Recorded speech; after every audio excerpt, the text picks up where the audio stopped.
preciso tirar som.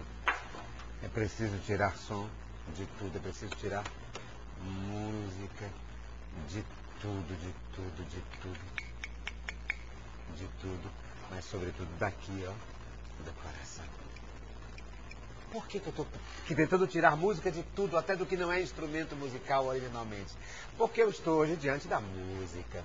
O diálogo hoje é com a música, é com a grande amiga, professora da Universidade Federal do Ceará, formada em Direito, mas com especialização em educação, também com mestrado em educação, mas sempre na área da música, regente de coral, de corais no plural, criadora do coral da Universidade Federal do Ceará. Eu me refiro a uma das partes da história da música do Brasil, que é a professora e minha amiga Isaíra Silvino, a nossa dialogadora de hoje. Isaíra Silvino, que bom você estar aqui. Quanto tempo eu queria que você viesse? Olha aí. Andava pelo mundo, né? Andava pelo mundo, professora em Brasília, professora depois no Crato, em Juazeiro, agora está em Fortaleza. E você, o que você acha desse começo de programa? Sabe que os objetos vão pautando a nossa conversa. E eu quis pautar logo de início, dizer que todos esses objetos, independentemente de instrumento, são objetos dos quais sai música. Eu queria que você analisasse esse gesto de tirar música de onde aparentemente não tem. É porque você falou bem, é só aparentemente. O mundo é um contínuo sonoro. Então, você pode tirar a música, você está falando aqui de repente, pois é, estamos aqui, seu Zé, pra conversar. Tudo é música. Tudo é música. A fala da gente é música. A fala da gente é música, tem musicalidade. E tudo tem som, né? Tudo tem som. O mundo é um contínuo sonoro, o nosso corpo tem som. Sim, um som que a gente não ouve. Eu poderia inclusive bater daqui, né? Exatamente. Todo tempo. Hein? Nosso corpo tem som e nós nem ouvimos. Engraçado que o ouvido da gente foi afinado para ouvir menos, porque se a gente ouvisse muito, implodia.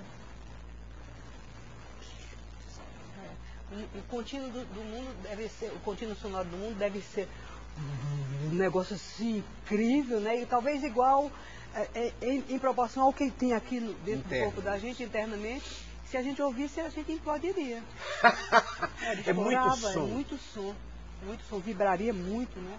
Que lindo você está me dizendo. O ouvido humano foi feito também para não ouvir. Não ouvir muito, não ouvir tanto. Não ouvir tudo. Não ouvir tanto, não ouvir tudo.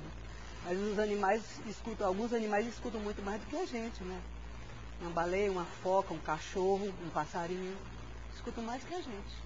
Por isso que reagem. Por isso que reagem imediatamente a qualquer coisa que a nossa mãe terra diz. Diz que nesses locais do planeta que foram devastados assim, pela fúria, né, do planeta, os pássaros, os animais não morreram. Eles fugiram todos antes. Eles viram que tinha alguma coisa errada. Ouviram. Ouviram. E foram embora. Aí, algumas tribos foram junto com ele, porque achavam que o Deus estava avisando alguma coisa para eles. Mas nós, pessoas modernas, que não aprendemos a ouvir o contínuo do mundo, nem o som da terra, ficamos todos na praia. Isso seria, digamos, a nossa defasagem em relação ao ouvido, em relação a essa constatação de que o ouvido também é feito para não ouvir, ou para não ouvir tudo. Mas o que seria de bom? O que a gente poderia filosofar e retirar de bom em não ouvir alguma coisa, em selecionar o som? A primeira coisa, para mim, eu acho que a primeira coisa é que, de fato, nós precisamos não ouvir tudo, né?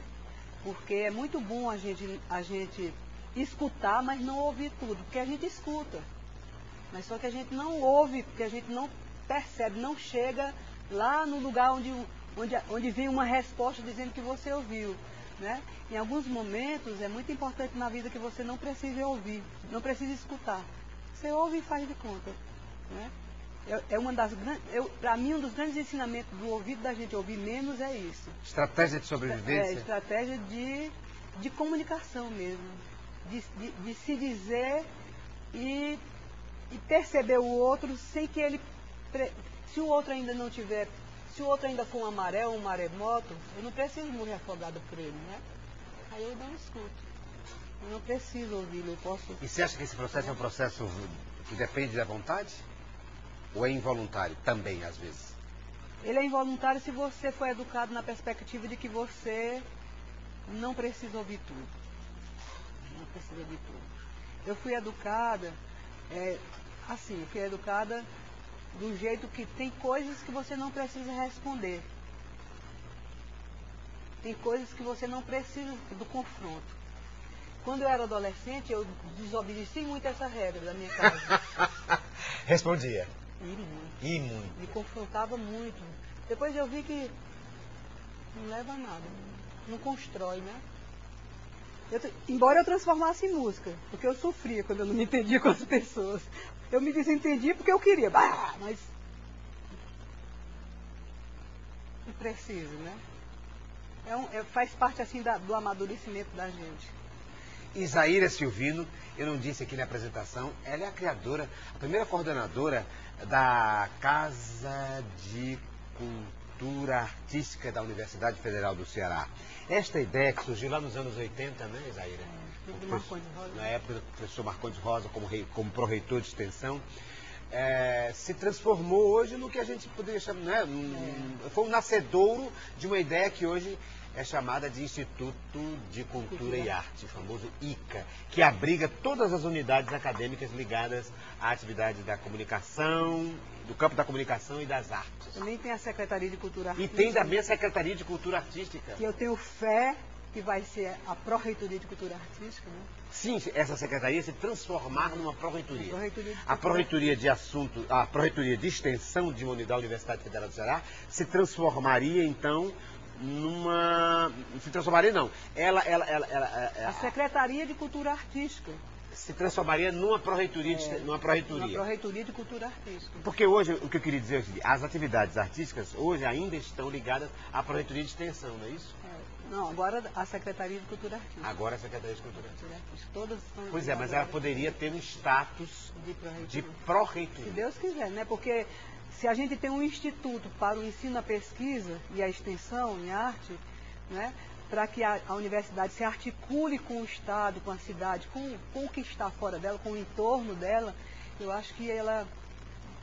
Como se a secretaria, na universidade, as secretarias são pró-reitorias, não é pró-reitorias. A universidade é como se o governo federal fosse a pró-reitoria, né? E o governo federal fosse a reitoria. E as pró-reitorias fossem os ministérios, né? Uma secretaria, a cultura artística da universidade dá bem para ter uma pró-reitoria.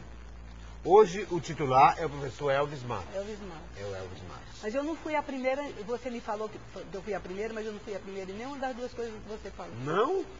Eu nem fui a primeira regente do coral da UFC. E nem fui a primeira diretora da Casa de Cultura Artística da UFC. Tá bem. Pois me esclareça. É assim. Antes, o coral da Universidade Federal do Ceará, ele foi criado, essa instituição, Canto Coral da Universidade, foi criado no tempo do Martins Filho. Sim, eu sei, o Madrigal, Leite, mas aí era o Madrigal. Mas depois ele se transformou em coral. Madrigal e do a Orlando Kate Leite. Lage era a regente do coral. Eu substituí a regente, eu fui a terceira regente do coral da UFC. Agora, eu posso dizer que a partir do meu trabalho com o coral da UFC, o coral da UFC ganhou uma gramática nova, um jeito diferente de cantar. Isso, era isso que eu ia dizer sobre o meu ato, assim, meu erro aqui. Que não é um erro de graça, não é gratuito. Não é gratuito. Ele tem uma certa procedência. Eu acho que você deu um caráter novo ao... Você trouxe talvez as artes cênicas para a música. Pensei em a música estar viva. Que a gente devia cantar com o corpo todo. Com o corpo todo. Não só com o aparelho fonador. Por isso que eu acho que quando a gente se lembra da música no Ceará, na música na universidade, a gente se lembra do Orlando Leite, nos anos 60, com o Madrigal, inclusive com esse nome, Madrigal da Universidade. Lindo. E aí quando falo em coral, aí me lembro você, mas é preciso fazer justiça então. A Kate Lage e a... O professor Orlando Leite, ele regia um coro que tinha professores. Todos eram professores ou estudantes já quase graduados, né? E a Kate Lage passou a reger, então, um coro de estudantes. De estudantes. Era uma atividade de extensão. E a no outra, UFC, você disse que também né? errei, qual foi? A outra, eu, primeira diretora da Casa de Cultura Artística. Eu pensei que você era criadora disso. Não. A ideia de ter uma Casa de Cultura Artística, eu passei por ela, realmente. Sim. Né? Lutamos por ela, É inclusive. verdade, Né? junto, claro. Bede Paiva, você, Edilson Brasil Soares, Gracinha Soares. Edilson Soares. Mas houve outros diretores. Aí um dia eu estava tão cansada de ter diretor que não era artista, e a gente ter de explicar tudo. Ah, é verdade. Que eu cheguei para o Marconi e disse assim, olha, é o seguinte, eu vou ser diretora desse negócio porque eu não quero mais nenhum que não sabe nada de arte para explicar o que é arte. É verdade, é verdade. Aí ele aceitou, olha. É verdade. E Aí eu fui diretora da Casa de Cultura Você vê Artística. que também tem sentido eu ter dito que você era a primeira. Porque os outros não eram da área. Não eram da área. Era um sofrimento. Por qual objeto você... qual o primeiro objeto que você gostaria de colocar aqui para pautar a nossa conversa? Isaíra Silvino. O primeiro objeto que eu traria para cá seria esse pedaço de IP branco. IP branco. Por quê? Para falar de... Para falar que a gente precisa amar o planeta que a gente vive. E conversar muito com ele. Para que a gente possa fazer as trocas, mas sem ser de forma tão, às vezes, devastadora. Porque ele responde. O planeta que a gente vive é vivo. E ele responde, né? E a resposta dele a gente não entende. Às vezes devastadora, né? Porque a gente é devastador. Esse IP, ele era lindo. Estava lá na estrada. E uma pessoa passou e derrubou ele. E eu guardei isso aqui, eu chorei tanto quando esse IP caiu. Aí eu guardei esse pedaço aí para eu me lembrar sempre que nem uma formiga a gente tem que pensar assim. Eu encontro uma formiga depois disso, eu digo assim, formiga, eu sei que a terra é tua, mas aqui é minha casa, vai mais pra lá.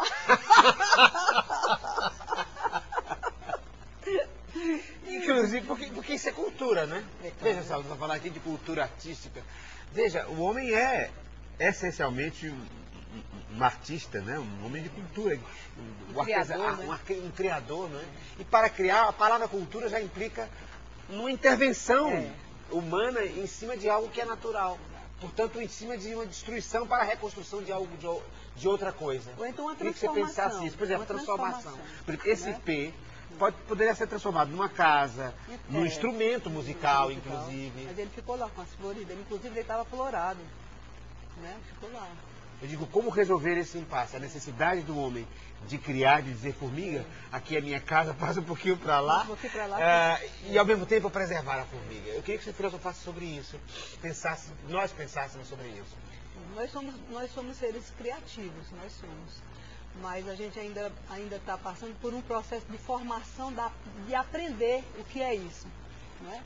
Como é que nós somos criativos? Né? Porque aparentemente, por exemplo, eu acho você uma pessoa gênio, você é genial. Porque aparentemente você do nada inventa um negócio. A gente na arte pode fazer muito isso. Né? A gente intervém transformando, se ampliando, compartilhando e aparentemente sem destruir, porque às vezes a gente destrói também. Mas é um processo de aprendizagem. Como é que eu vou me relacionar com esse mundo que já está criado, em plena transformação, e eu me transformando junto com ele, fazendo minhas trocas e minhas compartilhas, sem precisar de destruí-lo? Porque eu posso criar sem destruir. Eu posso transformar num ato de compartilho eterno, de muito amor. De muito amor. Então, isso nós estamos em pleno processo de aprendizagem. A gente não pode dizer que existe gente ruim que destrói e gente maravilhosa que não destrói, não. Porque dentro de cada ato destrutivo tem eu, que penso que sou boa. E dentro de cada ato construtivo tem eu, que sei que sou boa. Né? Então, é um processo de aprendizagem. Como é? Não sei não. Quem sabe? Mas nós temos de aprender. Talvez observando a nossa própria Constituição, nós estamos o tempo todo nos renovando, nos destruindo, mas sem nos perdermos. Exatamente. Né? Nossas células a se nossa transformam célula em outras coisas. Se transforma em outras coisas. Né? Elas não são destruídas, elas são transformadas. Elas são transformadas. Né? Então essa aprendizagem é que a gente ainda não soube fazer. Nada se perde, na natureza nada se perde, tudo se transforma. Né? E se transforma em movimento sempre, né? Porque quando tem ausência de movimento tem morte. Isaíra Silvino, a professora, mestre em educação, parte da história da música do Ceará, é a nossa dialogadora de hoje, que me trouxe livro, me trouxe coraçãozinho, me trouxe IP branco, e agora vai colocar hoje na mesa para pautar o nosso encontro um outro objeto, que seria, Isaíra? Esse aqui. Não quis chamar de bolinha, o que é isso? É um objeto que pertence a uma cultura que não é muito nossa, né? Uma cultura que está meio distante, mas que a gente precisa também estar junto. Né?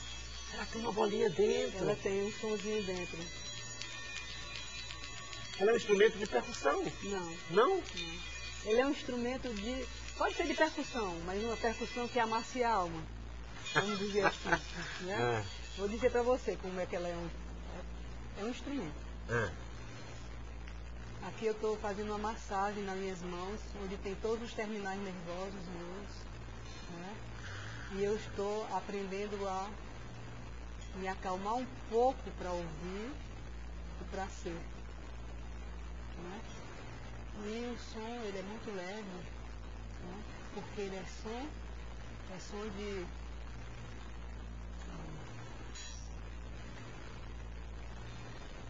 É quase um som de silêncio. É um som de silêncio. É quase um som de silêncio. E que movimento bonito que ela não é fez. lindo?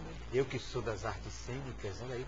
Nem eu não sei fazer, não. Aí, A Isaíra faz com tanta lindeza, com tanta boniteza esse movimento. Deixa eu botar aqui para colocar ela e ao mesmo tempo o movimento e o rosto dela. É aquilo, Luiz Chaves, que eu queria. É por isso que... Isso. Que gesto bonito, não? E ele, para ser feito, ele precisa de calma. Porque senão você, ao passar uma bola pela outra, se for num ritmo acelerado, se a sua coordenação motor, eles se atritam e caem. Fica maior do que a sua mão. Fica maior do que a minha mão, exatamente. Mas se eles podem ser movimentados na mesma palma da mão... É uma compartilha. Aí é uma dança. É uma dança, exatamente. Do objeto como movimento. Mas isso depende da minha respiração, depende da minha psicomotricidade, né? É um exercício de calma. Mas outra coisa linda que você disse, Isaíra, entre as muitas que você diz, esse aqui é um exercício para a gente ficar calmo para poder ouvir. Veja, sem calma não se pode ouvir o outro. Não se pode ouvir o outro. Porque senão você fica ouvindo só você mesmo, seu diálogo interno de você com você mesmo. A gente anda tão aperreado nesse diálogo interno que a gente, quando ouve o outro, já é pensando o que é que eu vou dizer do que ele está dizendo. Como é que eu vou desconstruir o discurso dele? É mesmo. Né? Tem pouca música, não é? Pouca música de construção, né? E tem muito disso, às vezes você está olhando, está falando com a pessoa, nós também fazemos isso, enfim. Muito, Nós somos humanos, fazemos todos os erros. Eu estou falando do outro, mas estamos nos colocando como gente. A gente está olhando, aparentemente a gente está ouvindo o que o outro está dizendo, mas não está. E a prova é que quando você fala, quando lhe é dado falar, você não interagiu com o que a pessoa disse. Você disse uma outra coisa. É isso que eu acho a diferença. É nisso que reside a diferença entre conversa e diálogo. Para mim, diálogo é exatamente... Por isso que não tem nada marcado. O diálogo é um compartilho. Diálogo é compartilhar. Você me pauta e eu te pauto. Eu só digo alguma coisa a partir do que você está dizendo. Uma entrevista não, eu posso mudar de assunto, né? E às vezes muda dando quase um tapa na cara da gente. É verdade. Faz parte da entrevista essa mudança. Já o diálogo não. Faz parte do diálogo essa imbricação de uma coisa na outra. Como a bola faz. Esse acaso, como a bola faz. Ele faz, né? É um afago, né? É um afago. Você diria que você sempre foi essa pessoa que você, me parece, está se transformando a cada dia mais ligada aos movimentos do outro, da paz, a dominação do ego, enfim, uma pessoa mais ecológica, mais holística, precisou apenas, com certa maturidade, descobrir-se? Com uma certa maturidade. Assim, uma pessoa que nasce numa família de 12 irmãos, ela não aprende muito a pensar nela, né? Só nela, porque ela nem pode pensar só nela. Eu pertenço a uma família de 12 irmãos, né? De um pai e uma mãe que eles criaram de uma forma esses 12 filhos, que onde a gente chegava perguntava se a gente era filho único. Eu não sei como é que eles conseguiram fazer isso. Porque é tudo muito parecido. Todo mundo tem uma estima lá em cima, não é? Então, de alguma forma, mas quando a gente também nasce numa família de 12 irmãos, a gente precisa sobreviver, né? A gente briga um bocado, para poder né? se manter, poder manter a sua individualidade. Mas é bom brigar com os irmãos, porque a gente briga amando. Sim. Né? E isso é o grande exercício de uma família de 12 irmãos que tem pai e mãe amoroso. Porque a gente briga muito, mas a gente briga amando. Né? Depois da briga não vem o dilúvio, vem muito abraço, vem carinho, afago, adulação, não fica com raiva de mim, não. Ou vem brincar comigo, né? Então é muito diferente de você. E isso se transfere um pouco para a vida também. Um pouco para a vida. Fora do eixo familiar que eu falo. Não é? Mas eu passei uma fase da minha vida, quando eu entrei no mundo assim, que, desculpe a expressão, mas eu era tão terrivelmente briguenta que meu apelido era Caga Raiva. Era? Era? Era, porque eu só vivia zangada. Não se metesse comigo, não. Sai do meio mundo que eu quero passar. Então deve ter muita gente que tem muita raiva de mim ainda hoje, porque, né, como não eram meus irmãos, não deu tempo de dizer, vem brincar comigo. Mas assim, a própria música, ela é um instrumento assim de paz mesmo, de muito amor, de muita amorosidade, porque ela não te deixa ficar sozinho. Né? Até quando você está ouvindo a música dentro de você, você está com outra pessoa. Porque o som não é o seu, né? E às vezes você chega e me entrega o seu som e você nem sabe, você terminou de tocar a música, mas ela continua vibrando em mim. E eu vou embora te levando comigo. Então é um ato de muito compartilho, ensina muito. Ensina muito você saber que pode juntar qualquer som e ele pode ser consonância, ele pode ser um bloco sonoro, pode ser harmônico. Né? Pode ser harmônico. Então é muito bom, isso ensina muito. Eu tive a sorte de, eu acho que é uma sorte, que a vida me entregou assim, num mundo que me educou. E a música, né? A música, veja, você tem toda a razão, ela pode ensinar isso, porque você tem, me parece que foi isso que você disse, um som que aparentemente é completamente díspare e não harmonizável com o outro, mas você vai juntando, vai e acaba fazendo um bloco. Né? Então a música ela anuncia um tempo que a gente nem vive ainda. Né? Eu chego aqui nesse outro objeto? aqui. Outro objeto da Inaíra Silvino. Um texto. De quem será? É um texto meu. Que você colocou no Facebook, eu acho que foi anteontem. Foi. Um artista precisa estar simultaneamente em 3 lugares. Atrás, ao lado e à frente de seu povo e do seu tempo. Estar atrás no sentido de ser sensível à história e conhecer a antropologia cultural do seu país. Estar ao lado para se manter atento às demandas da atualidade e então se fazer compreender por seus contemporâneos. E estar à frente, propondo alternativas críticas à realidade e abrindo trilhas para que as utopias aconteçam. Igual o Patativa fez. Anuncia um novo tempo, é profeta, né? Essa tridimensionalidade do tempo, está ao mesmo tempo em 3 lugares, como se fosse um Deus. Porque o tempo não existe na arte, né? O tempo da arte é o tempo da vida, né? Então, se eu não me engano, naquela língua, Bantu, é uma língua africana, não existe ontem, essas palavras que indicam esse significado de ontem, hoje, amanhã, não existe. Eu não posso dizer assim, ontem, não. Eu até lembro que um irmão meu dizia assim, naquele ontem. naquele momento ali, naquele momento. Né, que é de agora, né? Sim. Então, na arte, é tudo ao mesmo tempo. É tudo ao mesmo tempo. Tudo ao mesmo tempo agora. Agora. Tudo ao mesmo tempo. Eu gostei muito desse texto que você fez, porque você conseguiu, nesse pequeno parágrafo, escrever uns 8 livros. Tem uns 8 livros aí escritos, né? Tão levezinho, parado, né? Tem um livro, 8 livros aí. É por isso que tem hora que a gente bota para os alunos da gente ler alguma coisa e eles dizem, não entendi nada. Porque são 8 livros num parágrafo só. Coitado dos pobres, não lê nenhum. Como é que eu vou entender um parágrafo de 8 livros? Né? Porque é como a arte, né? A arte, ela não tem tempo em que sentido, Isaíra? Como é? Ela tem tempo sem ter tempo, né? Porque, por exemplo, a música, ela tem espaço, né? E ela é movimento no espaço. Toda arte é um movimento no espaço. Sim. Né? Toda arte é um movimento no espaço. Sendo um movimento no espaço, é tempo, tem tempo. Porque o tempo a gente encontra exatamente quando se movimenta no espaço. Sim. Não é isso? Então o tempo não existiria se não houvesse movimento no espaço. Ou então ele seria tão lento que a gente não nota. Né? Mas a gente cria um som, ou a gente traz um som, ele foi feito por Bach.